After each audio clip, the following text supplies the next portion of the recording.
అందరికీ నమస్కారం. రాశి విచారణ ఛానల్‌కి స్వాగతం. తుల రాశి వారికి జరిగే శుభాలు, అశుభాలేంటో తెలుసుకుందాం. ఈ వీడియోని తప్పకుండా చివరి వరకు చూడండి. ఈ వీడియోని ఇంకా లైక్ చేయకపోతే వెంటనే లైక్ చేయండి. ప్రతిరోజు మీ రాశి ఫలాలు అందరికంటే ముందుగా తెలుసుకోవాలంటే క్రింద కనిపిస్తున్న రెడ్ కలర్ సబ్స్క్రైబ్ బటన్ ని క్లిక్ చేసి ప్రక్కనే ఉన్న బెల్ బటన్ ని యాక్టివ్ చేయండి. అలాగే వీడియోని తప్పకుండా మీ మిత్రులందరితో షేర్ చేయండి. ఈ రోజు మీకు ఒక స్త్రీతో గొడవ జరుగుతుంది. మీరు ఎంత వద్దనుకున్నా గొడవ తప్పదు. దీన్ని దృష్టిలో పెట్టుకొని మీరు గొడవని మాత్రం ఆపలేరు. అయితే కోపంలో చెప్పే మాటలపై తర్వాత ఆందోళన చెందుతారు. జాగ్రత్తగా ఉండండి. ఈరోజు ముఖ్యమైన విషయాలను జాగ్రత్తగా నిర్వహించాలి. పోటీ రావడం వల్ల పని తీరిక లేకుండా ఉంటుంది. కష్టతరమైన పని చేసేందుకు మీ స్నేహితులు మిమ్మల్ని ఆకాశానికి ఎత్తేస్తారు. దీనివల్ల మీరు వారి ఆరోగ్యం కొరకు డబ్బును ఖర్చు పెట్టవలసి ఉంటుంది. మీ వైవాహిక జీవితం సంతోషంగా ఉండబోతుంది.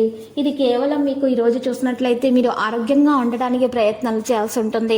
పత్రికా వార్త సంస్థలను వారికి తోటి వార్త ఇబ్బందులు అయితే ఉంటాయి. సమావేశానికి ఏర్పాట్లు చేయడంలో ఇబ్బందులు ఎదురవుతాయి. వృత్తిలో ఇబ్బందులను అధిగమిస్తారు. డబ్బును పొదుపుగా వాడుకోండి. ధనచింత అనేది ఉండదు. ఆర్థికంగా ఇబ్బందులతో ఉక్కిరి బిక్కిరి అవుతారు. కానీ జాగ్రత్తగా విషయాలు నిర్వహించడం వల్ల దాని నుండి బయటకు వస్తారు. కాంట్రాక్టులు దక్కించుకుంటారు. పరిస్థితులు ఏమాత్రం అనుకూలించినా కూడా మీరు ఇబ్బంది పడకండి. గణేష స్తోత్రాలను పఠించడం వల్ల మేలు కలుగుతుంది. ప్రత్యర్థులు అనుకూలంగా ప్రవర్తిస్తారు. మార్పిడితో ఉద్యోగం ఉన్నవారు సంతోషంగా ఉండవచ్చును. ఈ రోజు సమయం సాధారణంగా ఉంటుంది. ప్రసంగ ప్రవర్తనను మెరుగుపరచుకోండి. ప్రభావితంగా పనులు చేయడం జరుగుతుంది. ప్రేమ వ్యవహారాల్లో మంచి విజయం సాధిస్తారు. సానుకూల శక్తి ఉపయోగించి జీవితంలో కొన్ని విషయాలను మార్చడం సాధ్యమవుతుంది. ప్రజల తోడు మీ స్వభావాన్ని ప్రభావితం చేస్తుంది. పాజిటివ్గా ఆలోచించండి. మీ యొక్క సామర్థ్యం మరియు పని సామర్థ్యంపై నమ్మకం కలిగి ఉండాలి. రోజు ప్రారంభంలో సాధారణ రూపురేఖలు ఉంచండి. ఆధ్యాత్మిక విభాగాల గురించి సమాచారం అనేది మీరు పొందడం జరుగుతుంది. పరస్పర సంబంధాల్లో తీపి మరియు సాన్నిహిత్యాన్ని పెంచుకోండి.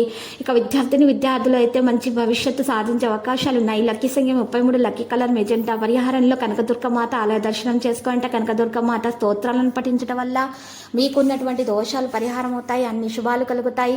మరియు అలంకరణ వస్తువులను కనకదుర్గమాతకు సమర్పించండి. ఎరుపు రంగు గాజులను 7 ఆడపిల్లలకు పంచడం వల్ల మీకున్నటువంటి దోషాలు పరిహారమై అంతా శుభప్రదంగా గడిచిపోతుంది. ప్రతిరోజు ఈ విధంగా రాశి ఫలాలు తెలుసుకోవడానికి వీడియోని తప్పకుండా లైక్ చేయండి. క్రింద కనిపిస్తున్న రెడ్ కలర్ సబ్స్క్రైబ్ బటన్ ని తప్పకుండా క్లిక్ చేయండి. లైక్ మరియు సబ్స్క్రైబ్ చేసిన వారికి ఈ రోజు ఏదో ఒక శుభవార్త వినాలని నేను దేవుణ్ణి ప్రార్థిస్తున్నాను. Thank you for watching this video.